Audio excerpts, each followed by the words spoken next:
धीमहि धियो यो नः प्रचोदयात्।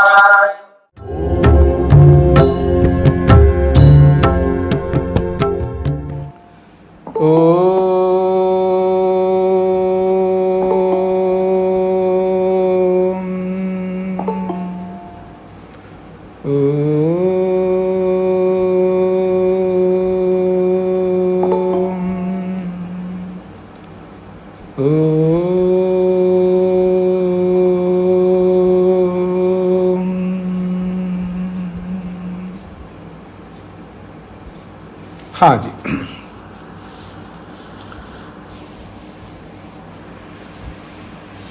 आज बृहदारण्यक उपनिषद की चर्चा करते हैं। बृहद शब्द जो है अपने आप में बड़ी वस्तु के लिए प्रयुक्त होता है। बृहद का अर्थ होता है बड़ा या बड़ी वस्तु के लिए, बड़े पदार्थ के लिए बृहद शब्द का प्रयोग होता है। तो जो भी बड़ा होता है उसके लिए बृहद शब्द का प्रयोग होता है।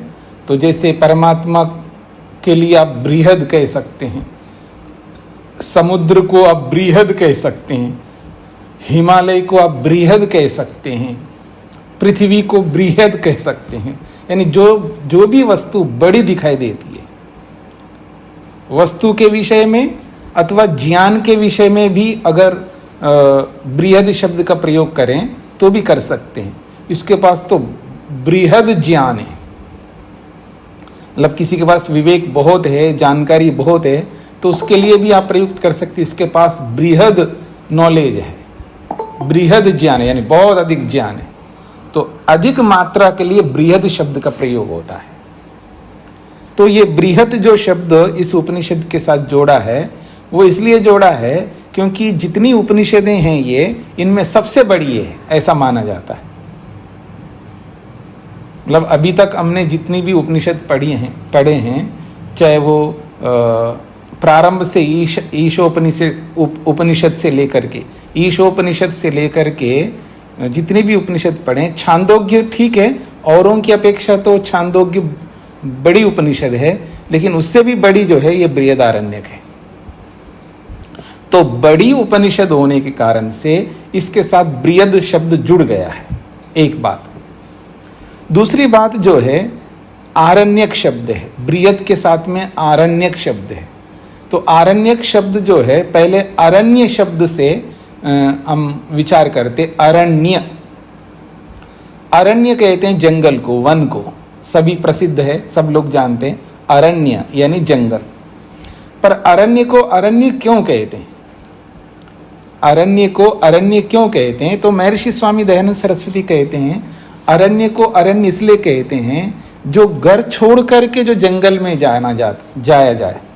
अरण्य वो होता है जो गृहात रिच्छति, रिच्छति गृहात गच्छन्ति, गृहात रिच्छन्ति गच्छन्ति यत्र तत्र, ऐसा वो अर्थ करते हैं। यानी जो घर से निकल करके जो जाया जाता है, जहाँ पर जो निश्चित रूप से घर त्याग करके जाना ही पड़ता है, प्रत्येक मनुष्य को घर छोड़ करके जाना ही पड़ता है, इसलिए उसका नाम अरण्य है। अब देखिएगा, बच्चा पैदा होते हैं, चाहे वो बच्चे बालक के रूप में या बालिका के रूप में, 5 साल का उनका पालन पोषण घर में होता है, वनम बस वन में जाना होता है उनको, क्योंकि गुरुकुल में जाना है तो जंगल में जाना है, वन की ओर जाना है, तो वो भी घर छोड़ करके उनको जाना ही पड़ता है। यानी अगर कोई विद्यार्थी है, स्टूडेंट है, इसका मतलब है वो घर में नहीं रह सकता। मतलब हमारी वैदिक परंपरा ऐसी रही है कि कोई भी विद्यार्थी घर पे नहीं रह सकता, घर पे रहना तो पाप है। हाँ, जो माताएं समझ लें, विशेष रूप से जिनके बच्चे छोटे हैं वो विशेष रूप से समझ लें, घर में बच्चों को रखने का मतलब ये है बस उनका एक अंग जो है अपूर्ण होगा। जीवन में सर्वांगीण दृष्टिकोण से विकास करना होता है ना व्यक्ति को, तो एक अंग जो है उनका विकास नहीं हो पाएगा। 5 साल तक ही रहना चाहिए घर पे, उसके बाद में घर पे नहीं रहना चाहिए बच्चा, उसको घर से बाहर भेजना चाहिए। तो चाहे उसको हॉस्टल में भेज दो या कहीं भी भेज दो, पर घर पे रख करके नहीं पढ़ाना चाहिए। तो विद्या प्राप्त करने के लिए उसको घर से बाहर निकलना होता है। तो फिर वो जंगल में जाता है, अरण्य में जाता है, वहां जब तक पढ़ना होता है, स्नातक बनता है, फिर वापस आ जाता है, समावर्तन होकर के फिर वापस आता है, फिर शादी करता है, फिर बच्चे उत्पन्न करता है, फिर उसके बच्चे फिर चले जाते हैं। फिर जैसे वो बड़े होकर के आते हैं तो इसका गृहस्थ आश्रम का जो कर्तव्य होते हैं उसको पूरा करना होता है, उनकी शादी करनी होती है। उनकी शादी कर दिया तो शादी करने का मतलब ही है गृहस्थ को बसाना है, तो संतान लाना है। तो संतान 1-2 साल में संतान आ जाती है, बस ये वापस घर से बाहर, इसको भी घर से बाहर जाना पड़ता है। फिर गृहात् रिच्छन्ति गच्छन्ति यत्र तत् अरण्य। तो जो घर से निकल करके जो जाता है व्यक्ति जहां पर, उसी का नाम अरण्य कहते हैं। उस अरण्य में जो होने वाला है, उस अरण्य में होने वाला आरण्यक कहलाता है। तो उस अरण्य में जो भी करामात करना है हमें, मतलब उस अरण्य में जाकर के जो भी कुछ उपलब्धियां प्राप्त करना है, तो वो जो उपलब्धि है वो उस अरण्य में, उस जंगल में होने वाली है वो उपलब्धि, इसलिए उसको आरण्यक कहते हैं। यानी जंगल में होने वाला, ये जंगल में होने वाली उपलब्धि को आरण्यक कहते हैं। तो जंगल में ही व्यक्ति को बोध होता है, मतलब जंगल में ही व्यक्ति को, देखिए विद्या की प्राप्ति भी जंगल में, और विवेक की प्राप्ति भी जंगल में, वैराग्य की प्राप्ति भी जंगल में। वैराग्य संसार में मतलब गृहस्थ में रहते हुए भी होता है, लेकिन अधिकांश जो है जो जंगल में होता है। किसी किसी को घर पे होता है, वो किसी किसी को रेयर में होता है, विरले ही लोग होते हैं जो घर पे जिनको वैराग्य होता है, बाकी अधिकांश लोगों को जंगलों में ही होता है, यानी घर से बाहर रहते हुए ही होता है वैराग्य। तो जो अरण्य में होने वाला, जंगल में होने वाला या जंगल में होने वाली जो भी स्थिति है, उपलब्धि है, उसको आरण्यक कहते हैं। तो ये सब जंगल में जाकर के वहाँ जो भी उपलब्धि करते होंगे, इसलिए इसका नाम ही आरण्यक रख दिया, एक बात। और ये जो आरण्यक उपनिषद है ये यजुर्वेद से संबंधित है, यजुर्वेद से। और यजुर्वेद का जो ब्राह्मण है वो शतपथ ब्राह्मण है, शतपथ ब्राह्मण यजुर्वेद का। और उस शतपथ ब्राह्मण का अंतिम जो खंड है उसी को बृहदारण्यक उपनिषद कहते हैं। शतपथ के 100 अध्याय हैं, हाँ, तो जो अंतिम जो भाग है शतपथ का उसको बृहदारण्यक कहते हैं। इसमें याज्ञवल्क्य के बहुत सारे संवाद इसके अंदर विद्यमान हैं। याज्ञवल्क्य के साथ में जो प्रश्नोत्तरी होती है, उनके साथ शास्त्रार्थ होता है, ऐसे बहुत कुछ जो है इसमें याज्ञवल्क्य ऋषि के साथ में ही बहुत कुछ जुड़ा हुआ है। और याज्ञवल्क्य जो है उसका जो शतपथ ब्राह्मणकार जो है वो याज्ञवल्क्य ऋषि ही है। तो इस दृष्टिकोण से ये जो उपनिषद है ये शतपथ ब्राह्मण का जो अंतिम भाग है उसी को बृहदारण्यक उपनिषद कहते हैं। और जंगल में ही ये सब क्रियाएं हुई हैं, इसलिए इसको आरण्यक कह देते हैं। और बहुत बड़ी उपनिषद होने के नाते इसका नाम बृहद आरण्यक उपनिषद नाम रखा है। तो ये थोड़ी सी भूमिका आपके सामने मैंने रखी इसके बारे में। अब जो प्रसंग चलेगा सृष्टि को ध्यान में रख कर के बातें कहेंगे। और सृष्टि जो भी वर्तमान में संसार है इसको एक कल्पना से इसको एक पुरुष रूप दे दिया है। जैसे पुरुष सूक्त में विराट पुरुष के नाम से बोला है, और भी जो उपनिषदों में आपने पीछे भी पढ़ा है, तो संसार को एक पुरुष नाम दे करके उसके अंग प्रत्यंगों की चर्चा करेंगे। तो ये मुख्य चर्चा इसमें जो है सृष्टि के एक पुरुष को की आकृति के रूप में मान करके एक वर्णन किया जा रहा है। उषा वा अश्वस्य मेध्यस्य शिरः सूर्य चक्षुर्वातः प्राणः व्यात्तम अग्निर्वै वैश्वानरः संवत्सर आत्मा अश्वस्य मेध्यस्य द्यौ पृष्ठम अंतरिक्षमुदरम पृथिवी पाजस्यम दिशः पार्श्वे अवांतर दिशः पार्श्व ऋतवः अंगानि मासाश्च अर्धमासाश्च पर्वाणि अहोरात्राणि प्रतिष्ठा नक्षत्राणि अस्थीनि नभो मांसानि ऊवर्ध्यं सिकताः सिन्धवो गुदा यकृच्च क्लोमानश्च पर्वता ओषधयश्च वनस्पतयश्च लोमानि उद्यन् पूर्वार्ध निम्लोचन जघनार्ध यद विजृंभते तद विद्योतते यद विधूनुते तत्स्तनयति यद मेहति तद वर्षति वाग एव अस्य वाक्। तो बहुत सारी बातें इसमें कही गई है। उषा वै अश्वस्य मेध्यस्य शिरः। उषा जो है, जो बिल्कुल सूर्य उदय होने वाला होता है, सूर्योदय की जो पूर्व की जो स्थिति होती है, सूर्योदय होने की जो पूर्व स्थिति है, उसको उषा नाम से बोला जाता है, उषा काल जिसको आप कहते हैं। और इस पूरे ब्रह्मांड को, विराट को अश्व शब्द से बोला है। अश्व का मतलब है पूरा का पूरा ब्रह्मांड, विश्व, इसको अश्व शब्द से बोला है। और वो कैसा है अश्व? तो मेध्य, मेध्य कहते हैं निर्मल को, शुद्ध को, यथार्थ को।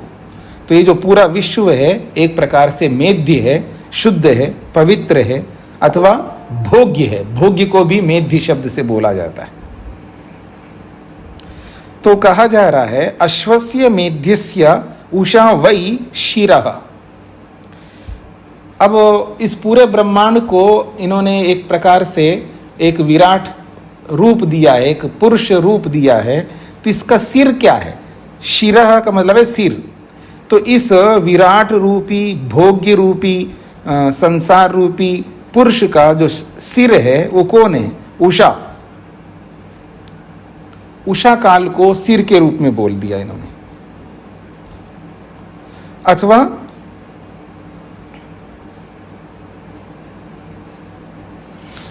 इसको ऐसा भी आप कह सकते हैं कि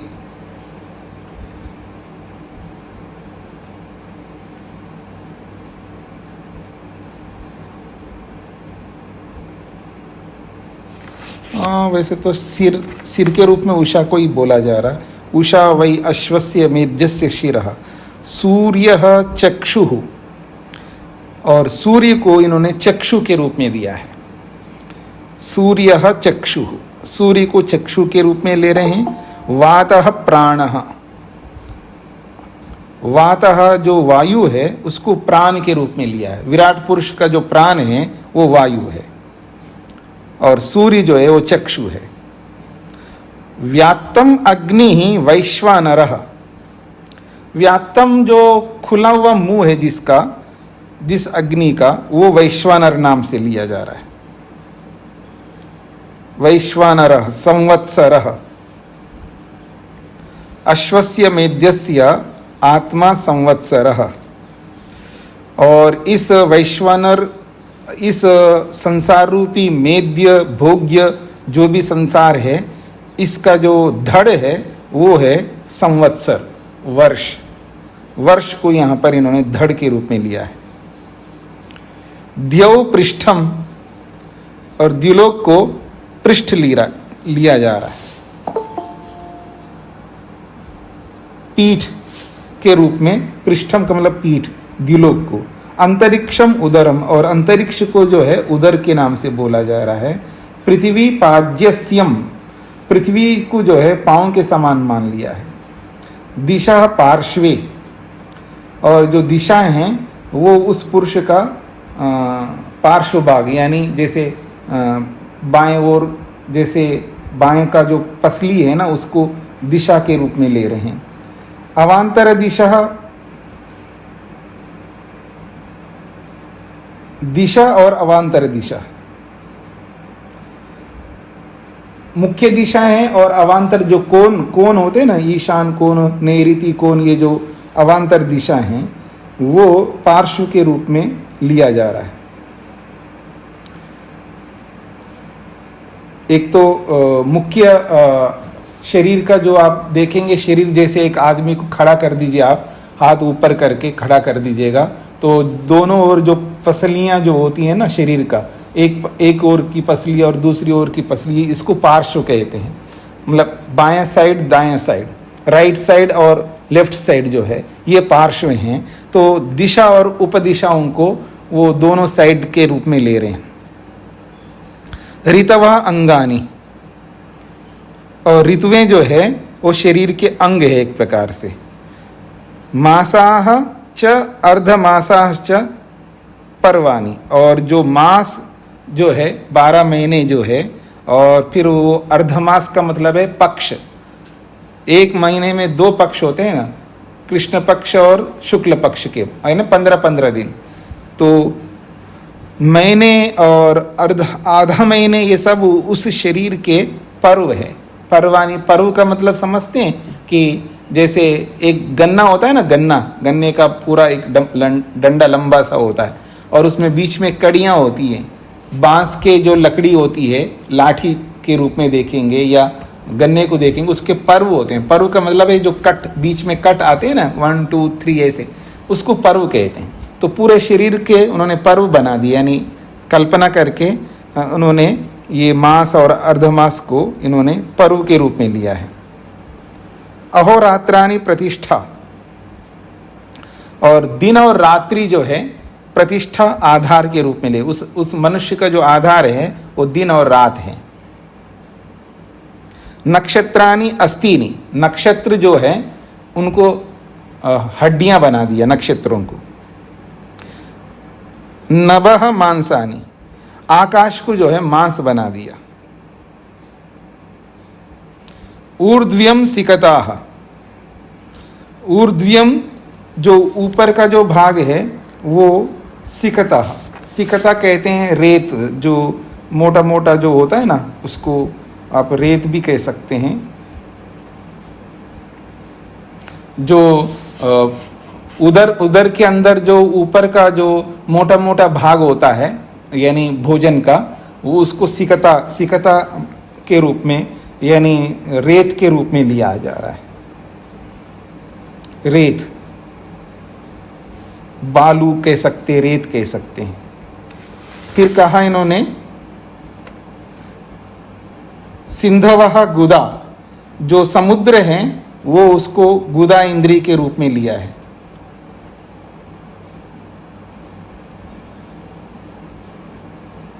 यकृच्च जिगर, यकृत जो है जिगर जिसको हम कहते हैं, क्लोमानः, ये प्यास, पिपासा का जो प्यास पीने का जो स्थान है उसको क्लोमा शब्द से कहा। क्लोमाना का मतलब है जहाँ प्यास लगने का जो स्थान है हमारे शरीर के अंदर, उसके लिए लिया जा रहा है। और पर्वतः औषधयश्च वनस्पतयश्च लोमानि, और जो पर्वत हैं, औषधियाँ हैं, वनस्पतियाँ हैं, ये सब लोमानि, जैसे शरीर के अंदर रोम होते हैं ना, रोम, छोटे छोटे बाल जो पूरे शरीर में, वो जो रोम हैं वो उसको लोमानी, लोम कहते हैं संस्कृत में। वो क्या है, तो पर्वत हैं, औषधियाँ हैं, वनस्पतियाँ हैं, जो भी सृष्टि के अंदर औषधियाँ हैं, पर्वत हैं, वनस्पतियाँ हैं, ये सब लोमानी यानी बाल है। पूरे शरीर के अंदर जो बाल दिखते हैं मनुष्य के, वो है। उद्यन पूर्वार्धः निम्लोचन च जगनार्धः, जो सूर्योदय का पूर्व भाग है, जब सूर्योदय होता है तो वो एक प्रकार के इस पुरुष का पूर्वार्ध यानी पूर्व वाला भाग है। और निम्लोचनम जगनार्धः, और सूर्यास्त जब हो रहा हो तो उस पुरुष का दूसरा नीचे का भाग है। यानी एक ऊपर का आधा भाग पूर्वार्ध ले लिया और नीचे का निम्नलोचन शब्द से नीचे का भाग लिया, यानी शरीर के दो टुकड़े कर दिया। तो एक टुकड़ा जो है पूर्वार्ध है, एक पश्चात बाद वाला भाग है, ऐसा इन्होंने कर दिया। यद विजृंभते तद विद्योतते, जब व्यक्ति, जैसे कोई व्यक्ति जम्भाई ले रहा होता है तो समझ लेना संसार में जब जम्भाई हो रहा है तो इसका मतलब है बिजली चमक रही है। और यद विधूनते तस्तनयति, और जब आवाज आती है विधूनते, जब बहुत ज़्यादा गर्जना होती है तो उसको उन्होंने बिजली के रूप में लिया जा रहा है। और ये मेहती, जब कोई मनुष्य को मूत्र विसर्जन करने की बात आती है तो एक मेहती, जो मूत्र विसर्जन करता है तो तद वर्षति, वही वर्षा जो है एक प्रकार से उस आदमी का मूत्र विसर्जन है। वाग एव अस्य अश्वः, तो कह रहे हैं वाग एव अस्य अश्वस्य, तो इस पूरे पुरुष रूपी जो परिकल्पना है, इसकी जो वाणी जो है, वो वाणी जो है, जो भी आवाज आती है बिजली कड़कने से या जो भी संसार में किसी प्रकार की जो शब्द सुनाई देता है, पशु पक्षियों का, मनुष्यों का, समझ लेना वो वाणी है, वाक है। ऐसा कह करके ये कल्पना कर दी है इन्होंने। अहर वै अश्वम पुरस्तात् महिमा अनु अजायत तस्य पूर्वे समुद्रे योनि रात्रि एनं पश्चात महिमा अनु अजायत तस्य अपरे समुद्रे योनि एतौ वै अश्वं महिमानौ अभितः संबभूवतु हयो भूत्वा देवान् अवहद वाजी गंधर्वान् अर्वा असुरान् अश्वः मनुष्यान् समुद्र एव अस्य बंधु समुद्रो योनिः। समुद्र ही इसके लिए बंधु है, समुद्र ही योनि है। जो समुद्र है धरती के अंदर अधिकांश जो है, पृथ्वी से अधिक भाग जो है समुद्र का ही है। इस समुद्र को योनि आधार बताया जा रहा है, समुद्र को ही बंधु बताया जा रहा है। तो ये समुद्र कौन है, तो परमात्मा लेना है। समुद्र को बंधु के रूप में या योनि के रूप में जो बोला जा रहा है, ये परमात्मा के लिए बोला जा रहा है। और जो अश्व के रूप में जो पहले श्लोक में ब्रह्मांड विश्व रूपी जो विराट रूपी जो अश्व बोला है, और इस अश्व रूपी पुरुष का जो सिर है वो उषा काल, इस तरह का जो भी परिकल्पना किए हैं, तो ये सब परमात्मा को लेकर के ही परिकल्पना है। एक प्रकार से परमात्मा को ही विराट रूप, विराट पुरुष का रूप दे करके ये सब चर्चा कर रहे हैं।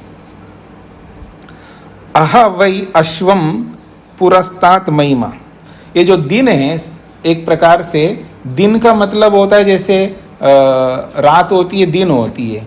तो सृष्टि जब बन रही है या सृष्टि बन करके तैयार हो गई है, सृष्टि चल रही है, तो सृष्टि एक प्रकार से सृष्टि का चलन, सृष्टि का जो करंट, जो संसार जो चल रहा है, सृष्टि जो चल रही है, एक प्रकार से दिन का रूप है ये। और जब प्रलय होता है वो रात्रि का रूप है। तो उस बात को ध्यान में रख कर के इन्होंने यहाँ कहा अह वै अश्वम पुरस्तात् महिमा। पुरस्तात् का मतलब है प्रारंभ से पहले, यानी सृष्टि से पहले ये जो स्थिति है वो एक प्रकार से दिन की जैसा है। और ये उस दिन की ही महिमा है, यानी ईश्वर का जो दिन है, ईश्वर के लिए एक ही होती है, पूरा एक दिन होता है। यानी एक जागृत अवस्था, एक प्रलय अवस्था, यानी सृष्टि की अवस्था और एक प्रलय अवस्था। तो उनके लिए, परमात्मा के लिए दिन रात के समान है वो। तो प्रलय से पहले जो दिन होता है वो उसकी महिमा, एक प्रकार से संसार जो भी दिखाई देता है, तो इसलिए कह रहे हैं वो महिमा है। और अन्वजायता, ये महिमा के रूप में ही उत्पन्न होती है। जब भी सृष्टि उत्पन्न होती है और जैसे सृष्टि चल रही होती है, तो समझ लेना ये परमात्मा की महिमा है, यह हम सब मनुष्यों की महिमा है, यही दिन है, ऐसा समझ लेना है। तस्य पूर्वे समुद्रे योनौ रात्रि एनम पश्चात महिमा अनु अजायता। और इस विराट रूपी पुरुष का जो पूर्व स्थिति है, यानी संसार से पहले जो समुद्र के रूप में उसको बोला गया है, वो एक प्रकार से योनि है परमात्मा। और वो उसका जो रात्रि है, वो रात्रि सृष्टि से पूर्व रूप जो है, सृष्टि से पहले जो रात्रि के रूप में, प्रलय के रूप में होता है, उसको रात्रि के रूप में समझ लेना। और वो रात्रि भी एक प्रकार से परमात्मा की ही महिमा है, ऐसे समझ लेना है। तस्य अपरे समुद्रे योनि एतौ वै अश्वम महिमावान अभितः संबभूवतु। और ये दोनों एक प्रकार से दिन और रात जो है, एक प्रकार से परमात्मा की ही महिमा है। और ये दोनों महिमाएं जो है उत्पन्न होती हैं, यानी दोनों स्थितियां बनती है, सृष्टि के रूप में और प्रलय के रूप में, ये दो स्थितियां बनती है। परमात्मा जो है पूरे कारण पदार्थ को लेकर के सृष्टि के रूप में बदलता है, तो ये एक प्रकार से उसकी महिमा है। संसार की महिमा कहो, ईश्वर की महिमा कहो, ये हम सब मनुष्यों को ध्यान में रख करके, मनुष्य जाति को सामने रख करके हमारी महिमा कहिएगा। और जब प्रलय भी होता है तो वो भी एक प्रकार से महिमा ही है, वो भी एक बहुत बड़ा परिवर्तन है, संसार का एक नियम है। तो उस रूप में भी वो भी एक महिमा है, यानी जो वस्तु जिस वस्तु के रूप में थी, अब वो उस रूप में ना होकर के दूसरे रूप में परिवर्तित होकर के आता है, तो ये भी एक प्रकार से महिमा है। यानी आप ये समझ सकते हैं, घड़ा बनाना ये अपने आप में एक बहुत बड़ी कला है, लेकिन उस घड़े को मिट्टी के रूप में लाना भी एक बहुत बड़ी कला है। आप घड़ा तो थोड़ा सा बहुत मोटा उदाहरण सा ऐसा हो जाएगा। मान लीजिएगा जैसे मोबाइल है, अब आपके सामने मैं एक रखूं, मोबाइल है। अब उसका आपने प्रयोग किया 1 साल, 2 साल, 3 साल, 4 साल प्रयोग किया। 4 साल तो बहुत बता दिया मैंने, मान कर के चलिए 4 साल प्रयोग किया, 5 साल प्रयोग किया, 10 साल प्रयोग किया, वो अपने आप वो खराब हो जाए ना, उसको आप हटा देते हैं, वो यूजलेस है, मतलब उसकी कोई कीमत ही नहीं, उसकी वो प्रयोग में ही नहीं आ रहा होता है। अब उस मोबाइल को वापस रॉ मटेरियल के रूप में परिवर्तित करना बहुत मुश्किल होता है। ठीक है, आप उसको डिस्ट्रॉय करेंगे तो आप कूड़े में डालेंगे, या जहाँ भी जो वेस्टेज जो होता है वहाँ आप डाल देंगे, लेकिन उसको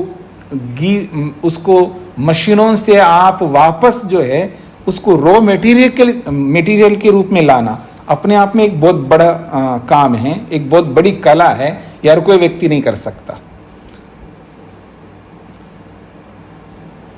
मैं आपको मोटा उदाहरण दूं, रोटी बनाते हैं ना आप लोग, रोटी पराठा जो भी बनाते हैं, वो कैसे बनता है? आटे से बनता है। आटे की जो स्थिति है, जो भी बिल्कुल एकदम अभी पीस करके ले आई आटा, फिर उसको गूंद लीजिएगा पानी डाल करके, उसका लोंदा बना लीजिएगा, फिर उसके बाद में उसको रख दीजिए कुछ घंटे, फिर उसकी रोटी बनाइएगा, फिर ताज़ी रोटी है, अब रोटी बन करके तैयार है।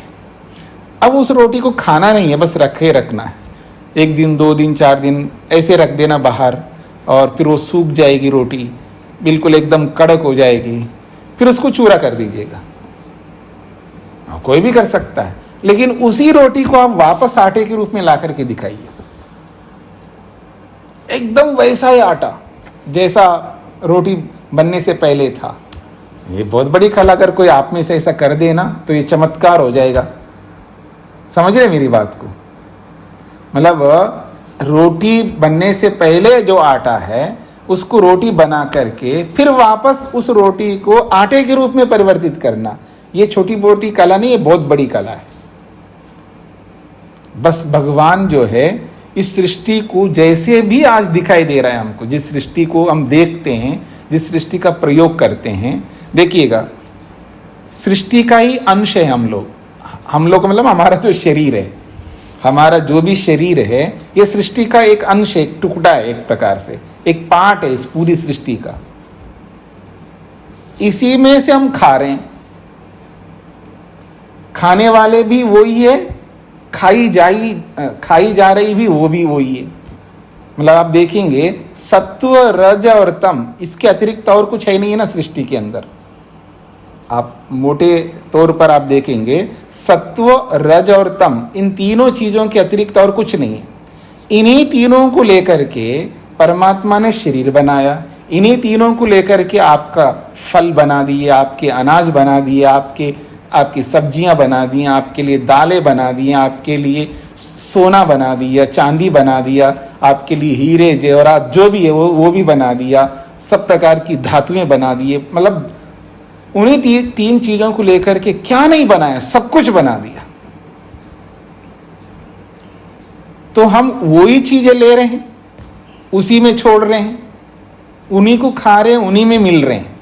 एक प्रकार से आत्मा को एक प्रकार से अलग रखिएगा, बाकी जो भी चल रहा है हम लोग खा रहे हैं, उसको यूज में ला रहे हैं, उसी चीज को उसी चीज में ला रहे हैं, उसी चीज को उसी चीज में मिला रहे हैं। बड़ी चीज है ये वाली। तो जो सृष्टि है, संसार है, तो संसार के लिए श्लोक, दूसरे श्लोक में ये जो बात कही जा रही है, शब्दों के पीछे मत जाइए कि शब्द आपको वैसे समझ में नहीं आएंगी, लेकिन इनका जो भाव ये है वो ये कहना चाहता है कि सृष्टि बनने से पहले की जो स्थिति है वो एक अलग है, लेकिन ये जैसे दिन आ जाता है, यानी सृष्टि बन करके तैयार होकर के आ जाता है, तो एक प्रकार से बहुत बड़ी महिमा है ईश्वर की। ईश्वर की महिमा कहिए, सृष्टि की महिमा कहिए, या आत्मा की महिमा कहिए, किसी की भी महिमा हो सकती है। वो अपेक्षा से ईश्वर की भी महिमा होगी, अपेक्षा से सृष्टि की अपने आप में महिमा होगी, और अपेक्षा से आत्मा की भी महिमा हो जाएगी। और फिर जब प्रलय होता है तो वो भी एक अलग महिमा है, एक अलग परिस्थिति है। जैसे मैंने बोला था ना कि आटे से रोटी, फिर वापस उस रोटी को आटे के रूप में परिवर्तित करना, अपने आप में एक बहुत बड़ी चीज है। वो स्थिति हम नहीं समझ पाएंगे। मतलब जब प्रलय होने के बाद में क्या स्थिति होती है उसको आज हम नहीं समझ पाएंगे। बस वो वर्णन के रूप में, जैसे वही वाली स्थिति है ना कि बच्चे जो है ना बैठ करके वो पहले तो वीसीआर होते थे, वीसीआर के नाम से जो कैसेट बड़े बड़े, तो लगा करके मम्मी पापा के शादियों के उसको देखते थे बच्चे लोग। आज भी देखते ही होंगे, आजकल दूसरे ढंग से देखते होंगे। पहले तो हम लोग भी वीसीआर लगा करके लोगों की शादियां देखी है कि हाँ भाई इनकी शादियां हुई, तो ये तो मम्मी की शादी हो रही है और ये पापा है, तो मम्मी पापा की शादियां वो देख रहे हैं बच्चे लोग, छोटे बच्चे, बड़े बच्चे भी देख लेते हैं।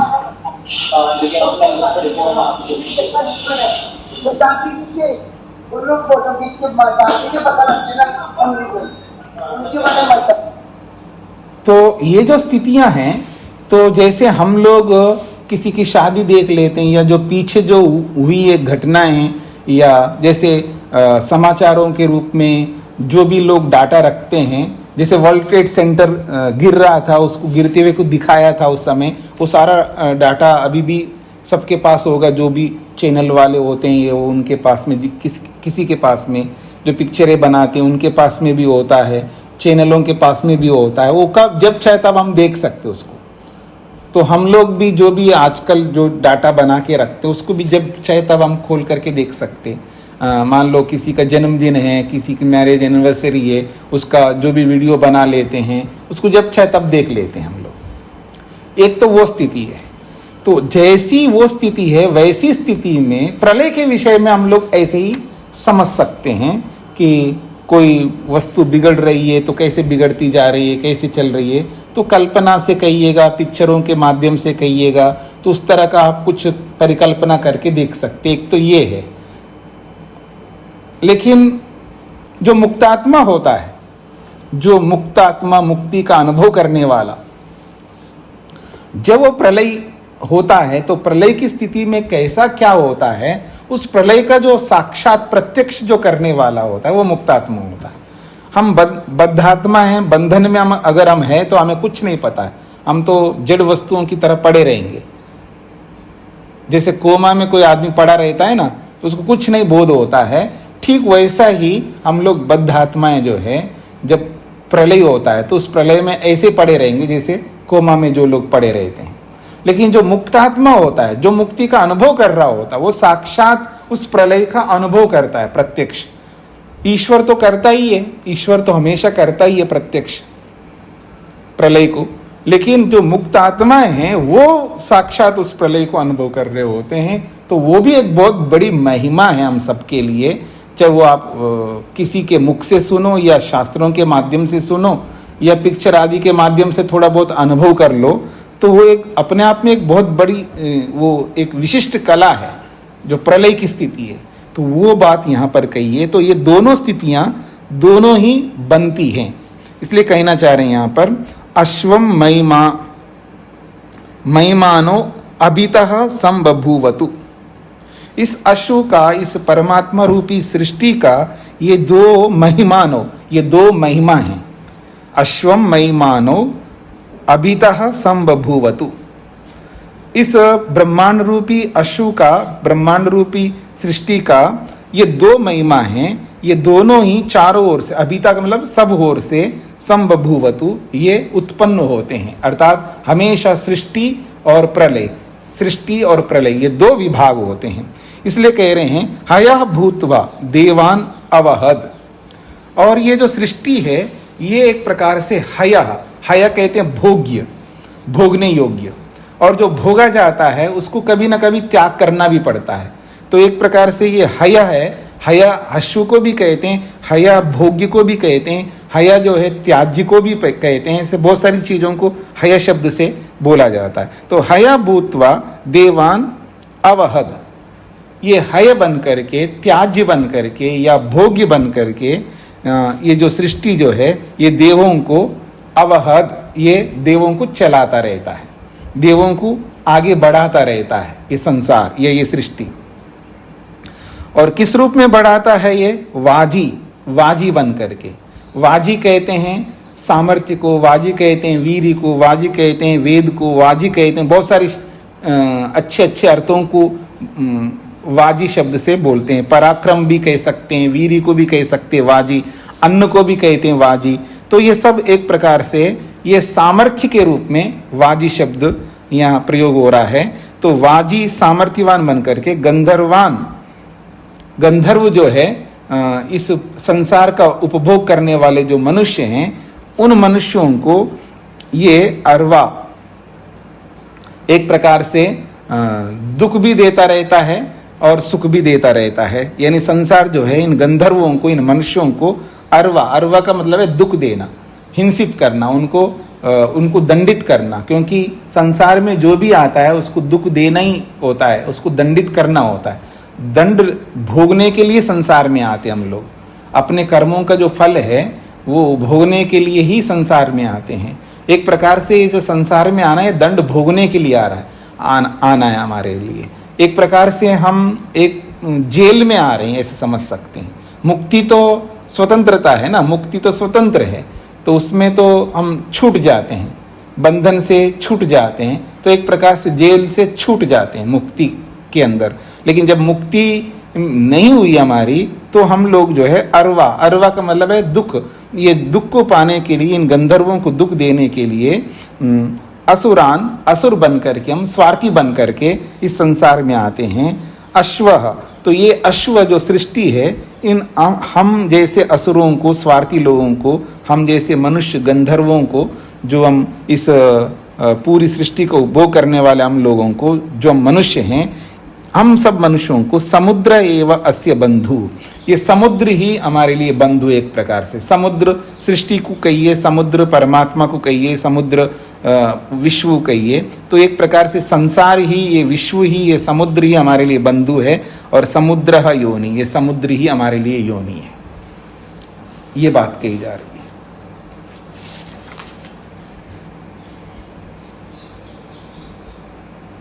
तो दो श्लोक आपके सामने रखे हैं। तो इन दो श्लोकों का मुख्य सार ये है कि ये पूरा का पूरा विश्व जो ब्रह्मांड है, ये ब्रह्मांड आत्माओं को सुख देने के लिए या आत्माओं के कर्मों के फल दुख के रूप में या सुख के रूप में देने के लिए संसार बनाया परमात्मा ने। और इस पूरे संसार को विराट पुरुष का नाम दे करके और उसके अलग अलग अंगों की चर्चा करके समझाया है। बस इतनी मुख्य बात है इन 2 श्लोकों में। अगर किसी को कुछ पूछना हो इस श्लोकों से संदर्भित या कोई बात समझ में नहीं आए तो पूछ सकते हैं आप, इसी से संबंधित। स्वामी जी नमस्ते। जी स्वामी जी नमस्ते। नमस्ते जी, बोलिए। मैं ये पूछना चाह रही हूँ कि मुझे प्रश्न करने जैसे नहीं आते, तो इनमें से कैसे प्रश्न बनेंगे जिनका हम उत्तर ढूंढे, जो आज आपने पढ़ाया है। जी जी, इसमें से कैसे प्रश्न किए जाएगा कि उत्तर ढूंढा जाए, उसका हम उत्तर ढूंढेंगे, हमें समझ आया कि नहीं आया। अच्छा, वो तो मैं पूछूंगा, प्रश्न करूंगा, आपको क्या समझ में। प्रश्न आप पूछिए ताकि हम उसका जवाब ढूंढें। अच्छा, तो मैं तो अभी तो आपने सुना है, पूछना हो तो मैं कल पूछ सकता हूँ जी, आपने क्या समझा है इन 2 श्लोकों से। तो अभी तो आपने सुना है, बताना आ जाएगा तो समझ आसानी से आ जाएगी हमें। जी जी जी जी, ठीक बात है। जब हम पुस्तक उठाते हैं तो समझ नहीं आता, आप पढ़ाते हैं तो समझ आता है। जी जी, तो उसमें प्रश्न कैसे ढूंढे हम। हाँ, तो प्रश्न ऐसे आप ढूंढ सकते हैं कि ये जो इसमें उषा शब्द बोला है, उषा किसको कहते हैं। अगर मैं प्रश्न करूंगा किसी से, उषा किसको कहते हैं, और इसमें सिर किसके लिए कहा है, और पुरुष कौन है यहाँ पर। इन 2 श्लोकों में पुरुष की जो कल्पना की है वो पुरुष कौन है, तो आप उसका समाधान करेंगे। पूरे विश्व को पुरुष शब्द से बोला जा रहा है, ऐसा आप समाधान कर सकते हैं। और फिर इसका कोई एक कुछ अंग गिनाई है इस पुरुष के, तो आप बता सकते हैं कि सूर्य जो है आँख के समान बना हुआ है, वायु जो है इस पुरुष का प्राण बना हुआ है, ठीक है ना। इसका जो खुला मुख है एक प्रकार से अग्नि है, हाँ, और इसके जो अवयव है वो ए हैं, ऐसा कुछ आप उसका उत्तर दे सकते हैं। तो समझ में आ जाएगा कि हाँ आपने इसको पढ़ा है और सुना है, समझ में आ गया आपको इस तरह। तो आप प्लीज, आपसे निवेदन है कि आप रोज जो पढ़ाए उसमें 2-4 प्रश्न ऐसे पूछ के बताया करें। अगर सारा मैं ही बताऊंगा, मैं ही पूछूंगा तो फिर आप पूछे, हम उसका जवाब अपने पास लिख के रखेंगे ना। मैं पूछूंगा नहीं, आप अगर मेरे को कहेंगे जी ये समझ में नहीं आ रहा है अथवा मेरा ये प्रश्न है, तो उसका समाधान मैं करूंगा और सारी जिम्मेदारी। नहीं आ रहा पूछना, स्वामी जी प्रश्न पूछने समझ नहीं आ रहे, तो जैसे अभी आपने पूछा तो मैंने बता दिया, ऐसे ही आगे जो कोई भी पूछेंगे तो मैं उत्तर दूंगा।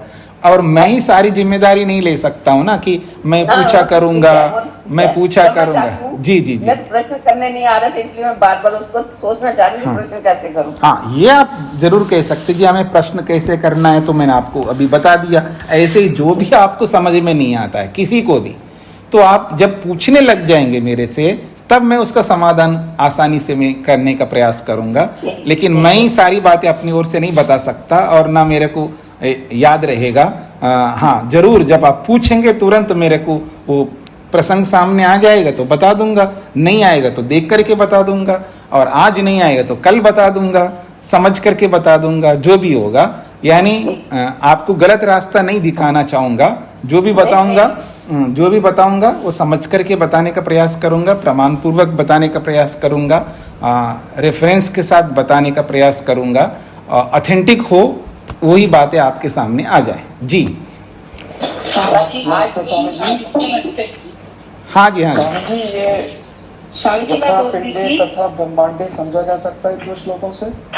हाँ, कह सकते हो, यथा ब्रह्मांडे तथा पिंडे, यथा पिंडे तथा ब्रह्मांडे, ये कह सकते हैं, बिल्कुल कह सकते हैं। ये तो हमारी व्याख्या के ऊपर निर्भर करेगा। अपेक्षा आप किस अपेक्षा को ध्यान में रख करके ये वाक्यों का कथन करेंगे, यथा ब्रह्मांडे तथा पिंडे, यथा पिंडे तथा ब्रह्मांडे, वो अपनी अपनी अपेक्षाओं को सामने रख करके कह सकते हैं और यहाँ पर भी बोल सकते हैं। जी धन्यवाद। हाँ, मधु जी क्या पूछना चाह रहे हैं? नमस्ते स्वामी जी। जी जी, बोलिए। ये अश्वस्य मेध्यस्य जो पहला वाला वो है स्वामी जी। जी, अश्वस्य माने अश्व का, मेध्यस्य माने मेध का, मेध्य का। जी, तो इसमें आपने कहा कि शुद्ध पवित्र भोग्य है वह विश्व। जी, तो इसको यहाँ पे विश्व लें या परमात्मा को लें? अश्वस्य मेध्यस्य में जब विश्व को लेंगे तो विश्व को लेंगे और परमात्मा को लेंगे तो परमात्मा को लेंगे। तो परमात्मा को जब लेंगे तो पहले पंक्ति में क्या किसको लें? दोनों को ले सकते हैं, वो अपेक्षा के ऊपर निर्भर है कि संसार को अगर लेंगे तो यहाँ पर मेध्य जो है ये विशेषण हो जाएगा अश्वस्य मेध्यस्य। ऐसा अश्व जो मेध्य वाला अश्व यानी शुद्ध अश्व है या भोग्य अश्व है, और ये भोग्य अश्व कौन है? संसार है।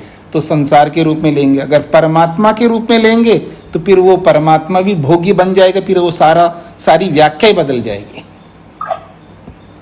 परमात्मा के रूप में लेंगे तो फिर परमात्मा की थोड़ी सी अलग व्याख्या हो जाएगी, पर यहाँ विश्व को ले सकते हैं। यहाँ पर विश्व को ही अश्व के रूप में बोला है और भोगी के रूप में बोला है। पहली पंक्ति का अर्थ जो बता रहा हूं मैं जी।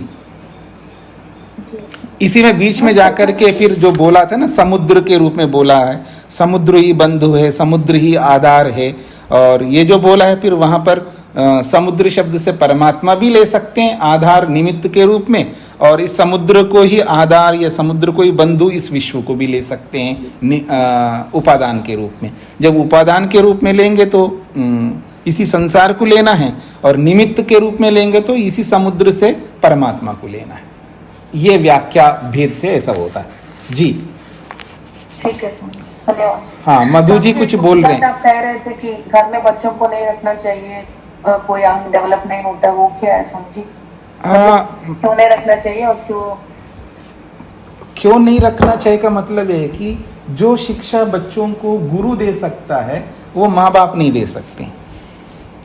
माँ बाप की शिक्षा देने का 5 साल तक ही है अधिकार, उसके बाद जो शिक्षा देनी होती है वो माँ बाप नहीं दे सकते। वहाँ मोह जो है ना बहुत बड़ा बाधक होता है।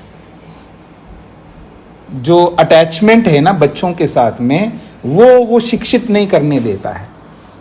ना शिक्षा दे पाएंगे माता पिता उस रूप में, और ना बच्चे ले पाएंगे। ठीक है, मैं ये नहीं कह सकता कि कुछ भी नहीं दे पाएंगे, ऐसा नहीं कह रहा हूँ। बहुत कुछ शिक्षाएं तो देते ही है, बहुत सारे लोग बच्चों को रखते ही है घर पे, लेकिन जो एक्चुअल में वास्तविक जो शिक्षा जो उनको देनी चाहिए वो माँ बाप नहीं दे पाएंगे। वो अटैचमेंट जो है बहुत बड़ा बाधक बनता है। और गुरु जो होता है वो बिना अटैचमेंट के वो सारी, जैसे स्कूल में जाते बच्चे तो जो माँ बाप को सुनते नहीं बच्चे, वो स्कूल में जाकर के तुरंत सुन लेते हैं।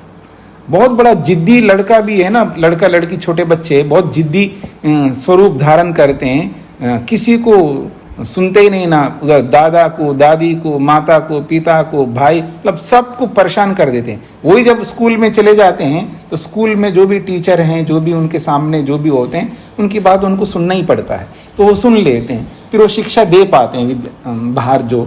और आजकल जो कुछ जो आजकल जैसे बड़े मेट्रो सिटीज़ में जो घरों में भी छोटे छोटे बनाए रखे ना लोगों ने, एकदम हाई क्लास के बच्चों का जो पढ़ाने का सिस्टम लोगों ने खोल रखे हैं, तो वो लोग जो शिक्षा देते हैं वो इस तरह दे देते हैं जैसे मानो माँ बाप बन करके दे रहे हो। उनकी ड्यूटी हो जाती है, उनका काम ही है, उनका धंधा ही है कि उनको सिखाना है। बस सिखाने के पैसे लाखों रुपए ले लेते हैं, छोटे छोटे बच्चों के लाखों ले लेते हैं, और लेकर के फिर सिखाते हैं उन बच्चों को, उनका काम ही है। आचार्य जी, गुरुकुल का भी बहुत खर्चा है। गुरुकुल का जी बच्चे का जो जेब खर्चा होता है ना, बच्चों को जो जेब खर्चा देते हैं उतने जेब खर्चे में गुरुकुल में एक विद्यार्थी का 1 महीने का खर्चा चल जाता है। बच्चों को जो छोटी छोटी चीजें जो देते हैं ना जेब खर्चा के, 1 महीने में बच्चों का जेब खर्चा के रूप में जो खर्च करते हैं ना आजकल के माँ बाप, उतने जेब खर्चे से हमारा विद्यार्थी का खर्चा चल जाता है यहाँ पर जी।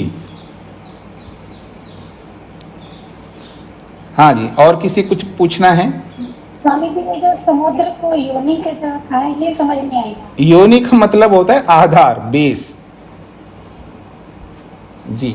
योनि जो दूसरा जो जिसको हम योनि बोल रहे हैं वो योनि नहीं, यहाँ पर योनि का मतलब है आधार, बेस जी। ठीक है, धन्यवाद जी जी।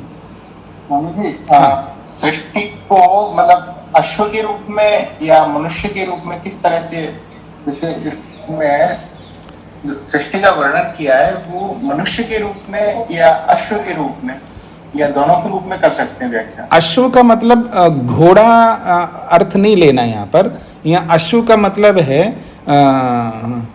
जो आगे गति देने वाली वस्तु को अश्व के रूप में ले रहे हैं। मतलब यहाँ यौगिक अर्थ ले रहे हैं अश्व शब्द का, वो रूढ़ी अर्थ अश्व वो वाला नहीं ले रहे। रूढ़ी अर्थ नहीं है अश्व शब्द का यहाँ पर।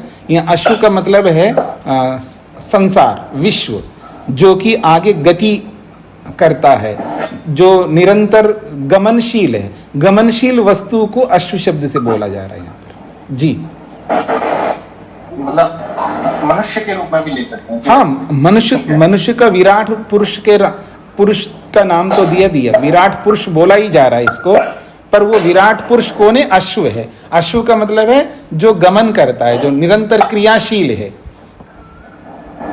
अश्व का मतलब यहाँ घोड़ा, रूढ़ी अर्थ जो घोड़ा अर्थ लिया जाता है वो नहीं है यहाँ पर। घोड़ा तो बिल्कुल पशु हो गए ना, वो पशु अर्थ यहाँ नहीं लिया जा रहा है। अश्व का मतलब है गमनशील, जो निरंतर क्रियाशील है, निरंतर गमन कर रहा है, संसार जो है निरंतर आगे बढ़ रहा है, उस गतिशीलता को अश्व शब्द से बोला है यहाँ पर। जी जी, अच्छा जी। एक्चुअली क्या है कि सत्यव्रत जी ने इसको घोड़े के रूप में ही व्याख्या की है, तो उस वजह से थोड़ा कंफ्यूज। हाँ, लिया है इन्होंने, घोड़ा अर्थ लिया है, लेकिन वो घोड़ा अर्थ वो संगत नहीं है उस रूप में, क्योंकि विराट पुरुष के रूप में इसकी किया है। अगर घोड़ा लेंगे तो फिर वो 4 पाँव लाना पड़ेगा। 4 पाँव की चर्चा ही नहीं की है यहाँ पर। आप पूरी व्याख्या देखेंगे ना संस्कृत के, उसके अंदर अगर घोड़ा अर्थ ही लेंगे तो फिर उसके 4 पाँव, उसका पूंछ, फिर ठीक है ना, जैसे घोड़े के जो विभाग बताए जा रहे हैं ना, वो है ही नहीं, कहीं नहीं बताए इसमें पूरे वर्णन में।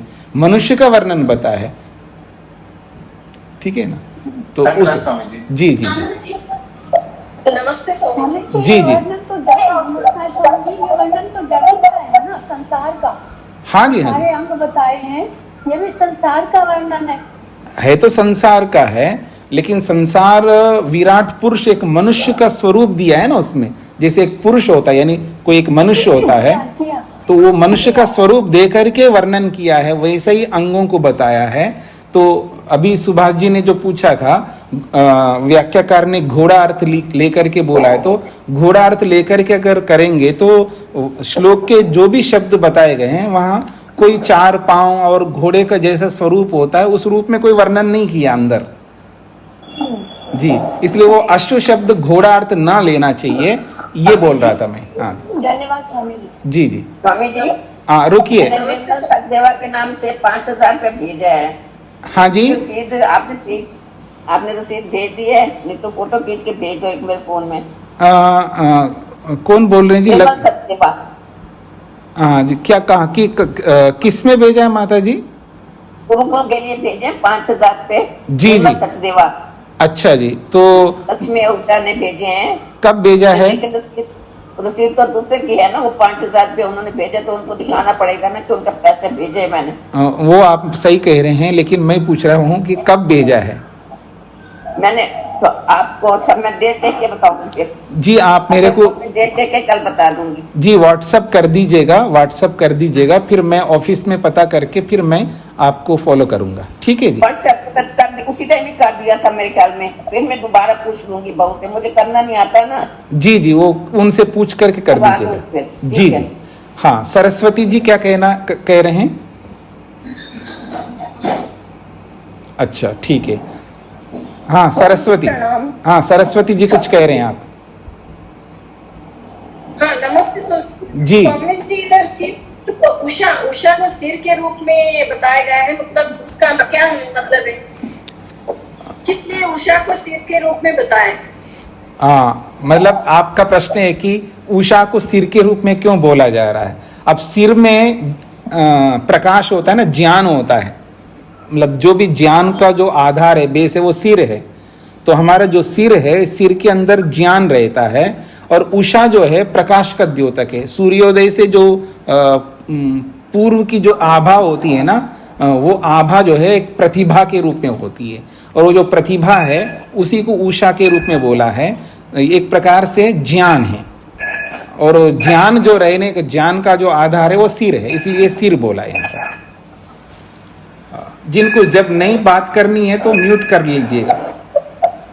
धन्यवाद स्वामी जी जी जी। हाँ स्वामी जी, आप कह रहे हैं कि मुक्ति में पता लगता है, तो ये मुक्ति से हमें याद थोड़ी रहेगा कि हम ये संसार कैसे बना है, कैसे प्रलय हुई है, कैसे सृष्टि का निर्माण हुआ है। नहीं, आप क्या पूछना, ठीक है याद तो नहीं रहेगा, उससे क्या पूछना चाहते हैं आप? आपने कहा मुक्ति में आनंद देता है, उसको पता होता है कि भाई ये सृष्टि का प्रलय हुआ, अब सृष्टि का निर्माण हुआ है। अच्छा, हाँ, तो जो मुक्तात्मा है उसको तो पता रहता है, यही बोला है मैंने। तो उसमें आपका प्रश्न नहीं, उसको तो याद रहेगा, मुक्तात्मा तो कभी हम भी रहे होंगे। हाँ जी, बिल्कुल रहे हैं ना। तो पर हमें तो कुछ याद नहीं है। अरे रोज रात दिन लगे हुए सुख के लिए आप लोग वो अगर याद नहीं है आपको, स्मृति नहीं है, तो सुख के पीछे क्यों दौड़ लगाते हैं आप? अगर आपने पहले सुख नहीं भोगा हो तो उस सुख के लिए दौड़ लगा ही नहीं सकते।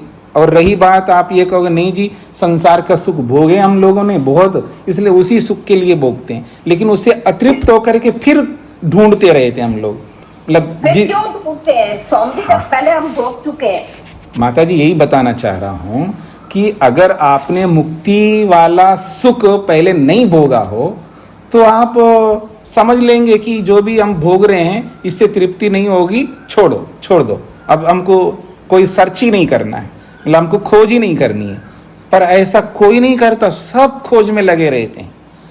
सबको पता है इनसे तृप्ति नहीं मिल रही है, फिर भी कोई चीज ऐसी है जिससे हम तृप्त हो जाएंगे। ये उम्मीद जो है हमारे में है, ये जो अभिलाषा, जो इच्छा है, यही जता रही है कि हमने पहले भोगा है मुक्ति का सुख। अगर नहीं भोगा हो तो हम मेहनत ही नहीं करेंगे। हमको पता है आगे कोई रास्ता नहीं है, सब बंद है, प्रयास क्यों करेंगे हम लोग? प्रयास फिर भी हम कर रहे हैं, इसका मतलब है कोई तो एक रास्ता कहीं है, वो पकड़ना है हमको। और हमको 100% पता लग गया कोई रास्ता नहीं है, सब बंद है। तो अब क्या करोगे? चुपचाप रहोगे आप?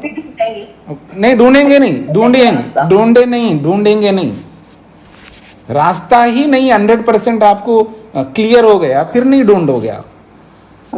लेकिन आपको उम्मीद है कि नहीं कोई तो रास्ता है, ये सब बता रहे हैं कि ये रास्ता नहीं, लेकिन मेरे को है, मेरे दिमाग में कोई एक रास्ता है और मैं उसको ढूंढूंगी और चली जाऊंगी, फिर आप मेहनत करोगे। तो ठीक इसी प्रकार से कि अगर हमने मुक्ति का सुख भोगा नहीं है कभी, तो हम उस स्थायी सुख के लिए मेहनत ही नहीं करेंगे। हमको पता है कि ये सारा सुख जो है सुख नहीं देगा हमको, तृप्त नहीं करेगा। हमको सबको पता है सब छोड़ने वाला है, छूटने वाला है। उनके अलावा भी हम ढूंढ रहे होते हैं, नहीं कोई है और जिसे मैं तृप्त हो जाऊंगा, फिर उसको ढूंढने लगते हैं। ये छूट जाती है, दूसरे को पकड़ने लगते हैं। तो यानी हम ढूंढ रहे होते हैं उसी स्थायी सुख को, लगातार रहने वाले सुख को। तो ये पहले हम भोग चुके हैं, इसलिए वो स्मृति से ही हम लोग ये सब मेहनत कर रहे हैं। जी माता जी, धन्यवाद। तो इसको यहीं पर विराम दे देते हैं। नमस्ते स्वामी जी, एक और प्रश्न है जी।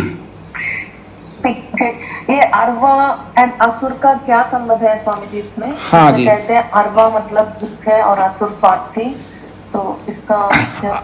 असुर का मतलब वो तो जो प्राण पोषण में तो तत्पर होता है, प्राणों को पुष्ट करने में जो तत्पर होता है उसको असुर कहते हैं। असु कहते हैं प्राणों को, और असुर कहते हैं उन प्राणों में लगा रहता है जो व्यक्ति, जो प्राणों को ही पुष्ट करने में जो लगा रहता है उसको असुर कहते हैं। तो असुर लोग जो है ये सुख पाने के लिए मेहनत करते हैं और साथ में वो दुख भोगने का कर्म भी करते रहते हैं, यानी पाप भी करते रहते हैं। तो इसलिए अरवा जो है ये हिंसक, हरवा का अर्थ होता है, एक्चुअल अर्थ अरवा का अर्थ होता है हिंसा करने वाला, तो यानी दुख देने वाला। हिंसा का मतलब दुख होता है। तो वो जो दुख देने का काम है वो अरवा का काम है, यानी संसार जो है वो हमें दुख भी दे रहा होता है और साथ साथ जो है वो सुख भी दे रहा होता है। इसलिए यहाँ पर अरवा शब्द का प्रयोग किया है। और असुर इसलिए शब्द का प्रयोग किया है, मनुष्यों के लिए असुर शब्द आया ना, कि ये असुर जो है ये गंधर्वान, असुरान, मनुष्यान। तो मनुष्यों का ये दो विशेषण दिया है, गंधर्व और असुर। मनुष्यों में असुरत्व है, देवों को अलग कर दिया, ऊपर देवों को अलग कर दिया है। देवों में ये असुरत्व नहीं होता है, यानी स्वार्थ की भावना नहीं होती देवों में। देवों की एक खासियत ये होती है, वो अपने को सामने नहीं रखते, वो सबको सामने रखते हैं और सब में अपने आप आ जाता हूं ऐसा मान करके वो सब दूसरों को ही सामने रख लेते हैं देव लोग। और जो मनुष्य होते हैं वो दूसरों को कभी सामने नहीं रखते हैं, अपने आप को सामने रखते हैं। या तो स्वयं को रखते हैं या अपनी पत्नी को रखते हैं या पति को रखते हैं, बच्चों को रखते हैं, जो भी उसके जो परिवार के जो उसका ब्लड रिलेशन का जो कोई भी होता है हमेशा उन्हीं को सामने रखते हैं मनुष्य। लेकिन देव ऐसा नहीं रखता, देव तो दूसरों को सामने रखता है, वहां कोई ब्लड रिलेशन ही नहीं रखता, मनुष्य मात्र को सामने रखता है। इसलिए वो देव कैटेगरी अलग कर दिया उन्होंने। और गंधर्व असुर जो ये मनुष्य जो है ये सब एक कैटेगरी है, यानी मनुष्यों की ये विशेषता है, गंधर्वपन असुरपन। जी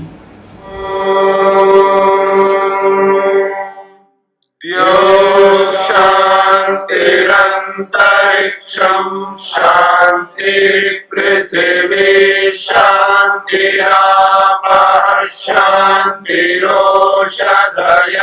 शांतिः वनस्पतयः शांतिर्विश्वे देवाः शांतिर्ब्रह्म शांति सर्वं शांति शांतिरेव शांति क्षमा शांतिरेधि।